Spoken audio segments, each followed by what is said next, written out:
오늘 우리가 함께 통독하게 되실 욥기 15장에서 17장의 내용은 이러합니다. 욥기 15장에서 21장에는 두 번째 논쟁이 이어집니다. 세 친구들은 각자의 논리로 욥의 불의를 밝히려 했고 욥은 그때마다 반론을 제시합니다. 처음에 욥의 시련과 고난의 소식을 전해 듣고 욥을 찾아올 때만 해도 욥의 세 친구들은 위로자의 마음이었습니다. 그러나 두 번째 논쟁이 진행되면서 그들은 점점 정죄자, 비방자의 자세로 바뀝니다. 동정어린 태도로 욥의 회개를 종용했던 첫 번째 논쟁과는 다르게 두 번째 논쟁에서는 더욱 강한 말로 욥을 정죄하는 친구들의 모습을 보게 됩니다. 두 번째 논쟁을 하기 시작한 엘리바스는 욥을 다그치며 회개를 종용합니다. 욥은 엘리바스의 말에 대답하며 다시 한번 하나님께 자신의 고통을 호소합니다.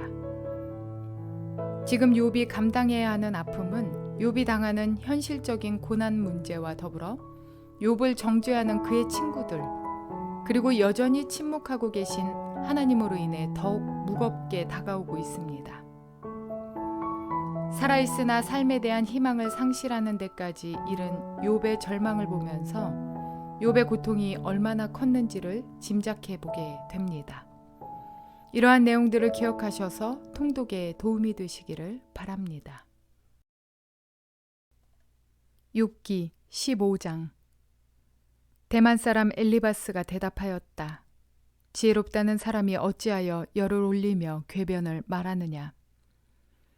쓸모없는 이야기로 논쟁이나 일삼고 아무 유익도 없는 말로 다투기만 할 셈이냐.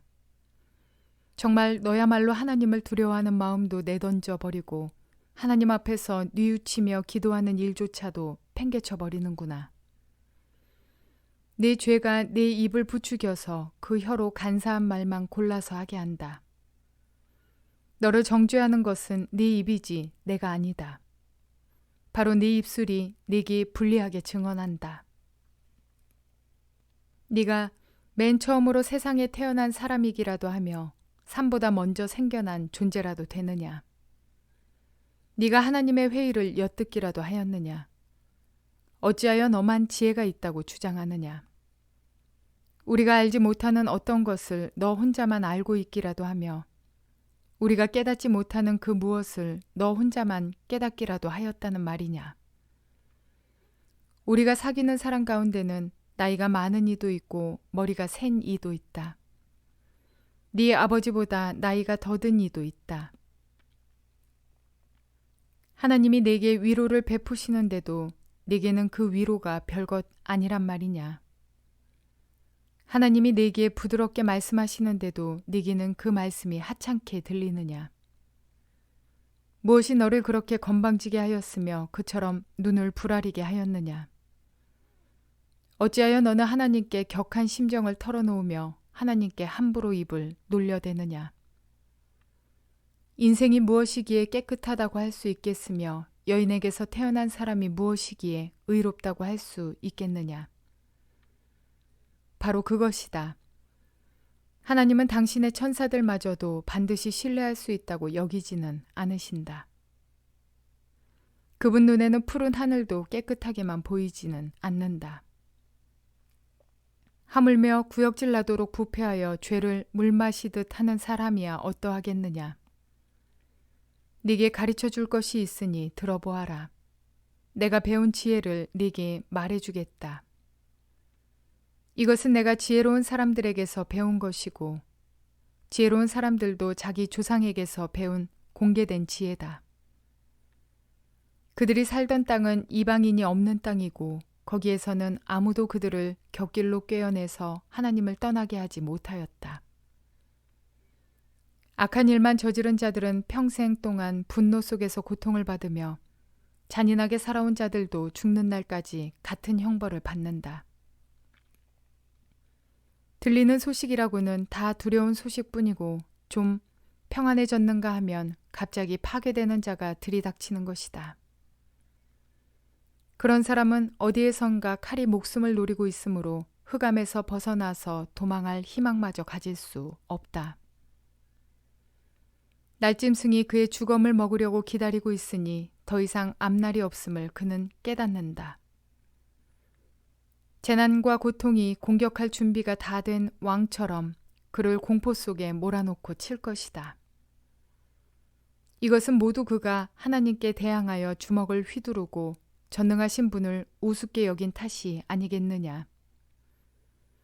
전능하신 분께 거만하게 달려들고 방패를 앞세우고 그분께 덤빈 탓이다. 비록 얼굴에 기름이 번지르르 흐르고 잘 먹어서 배가 나왔어도 그가 사는 성읍이 곧 폐허가 되고 사는 집도 폐가가 되어서 끝내 돌무더기가 되고 말 것이다. 그는 더 이상 부자가 될 수 없고 재산은 오래가지 못하며 그림자도 곧 사라지고 말 것이다. 어둠이 엄습하면 피하지 못할 것이며 마치 가지가 불에 탄 나무와 같을 것이다. 꽃이 바람에 날려 사라진 나무와 같을 것이다. 그가 헛것을 의지할 만큼 어리석다면 악이 그가 받을 보상이 될 것이다. 그런 사람은 때가 되지도 않아 미리 시들어 버릴 것이며 마른 나뭇가지처럼 되어 다시는 움을 틔우지 못할 것이다. 익지도 않은 포도가 마구 떨어지는 포도나무처럼 되고 꽃이 다 떨어져서 열매를 맺지 못하는 올리브나무처럼 될 것이다. 하나님을 두려워하지 않는 무리는 이렇게 메마르고 뇌물로 지은 장막은 불에 탈 것이다.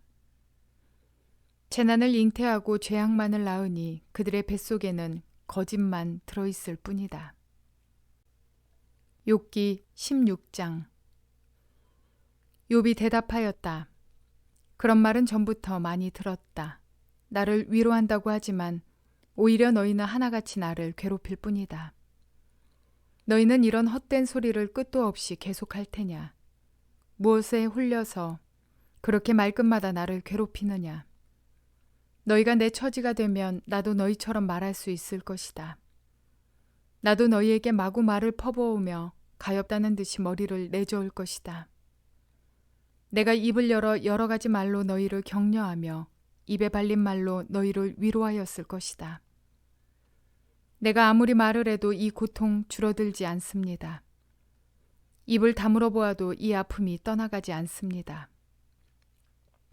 주님께서 나를 기진맥진하게 하시고 내가 거느리고 있던 자식들을 죽이셨습니다.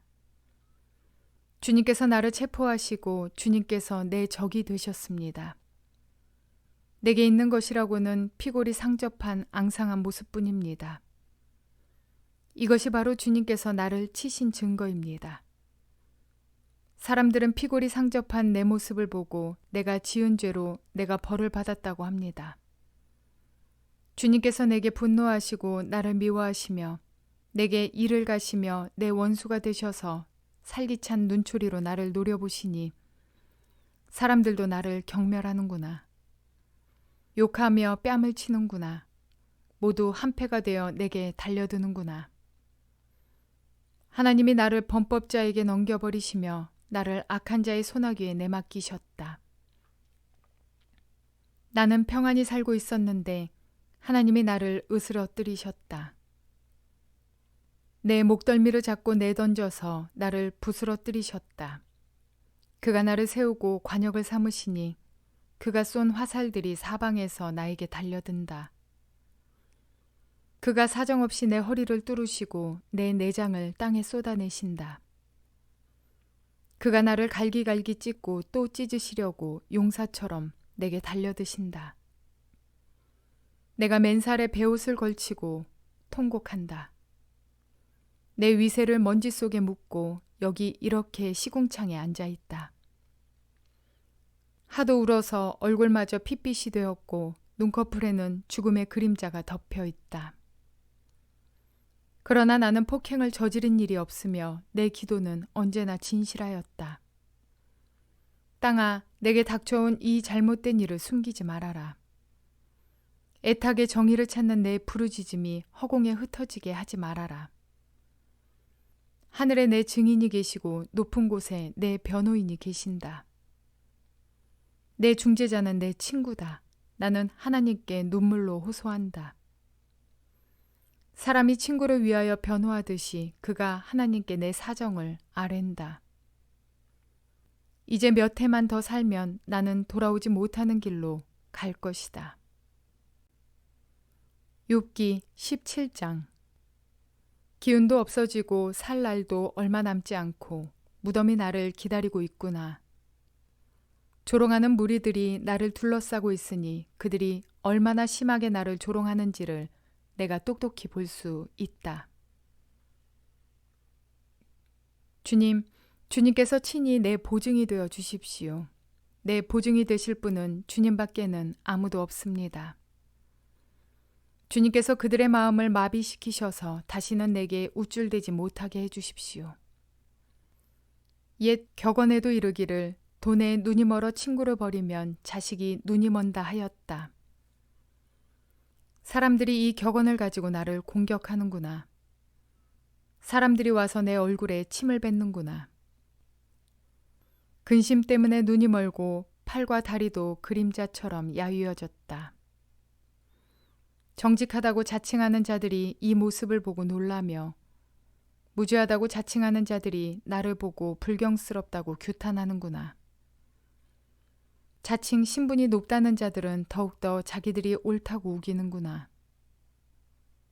그러나 그런 자들이 모두 와서 내 앞에 선다 해도 나는 그들 가운데서 단 한 사람의 지혜자도 찾지 못할 것이다. 내가 살 날은 이미 다 지나갔다. 계획도 희망도 다 사라졌다. 내 친구들의 말이 밤이 대낮이 된다 하지만 밝아온다 하지만 내가 이 어둠 속에서 벗어나지 못한다는 것을 나는 알고 있다. 내 유일한 희망은 죽은 자들의 세계로 가는 것이다. 거기 어둠 속에 잠자리를 펴고 눕는 것뿐이다. 나는 무덤을 내 아버지라고 부르겠다. 내 주검을 파먹는 구더기를 내 어머니 내 누이들이라고 부르겠다. 내가 희망을 둘 곳이 달리 더 있는가? 내가 희망을 둘 곳이 달리 어디 있는지 아는 사람이 있는가? 내가 죽은 자들이 있는 곳으로 내려갈 때에 희망이 나와 함께 내려가지 못할 것이다.